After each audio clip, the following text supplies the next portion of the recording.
Hello everyone and welcome to Tech Upskill channel. In today's video, I will guide you through the process of changing your date format to the American style, month, day, year, on Windows 11. And now let's get started.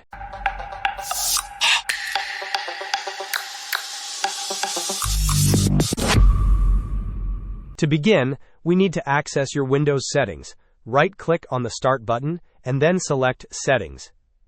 In the Settings window, navigate to the Time and Language tab on the left sidebar. Once that section is open, click on Language and Region. Allow this section a moment to load completely. Now, scroll down the page until you find the Regional Format option. Click on it, and a drop-down menu will appear. From this list, select English United States. You might need to scroll a bit further down this list, as there are many variations of English available. Once you have selected English United States, observe the changes. The date format should now display the month before the day, as is standard for the American format. Hope this was helpful. Don't forget to like and subscribe if you enjoyed. As always, thanks for watching and I will see you in the next video.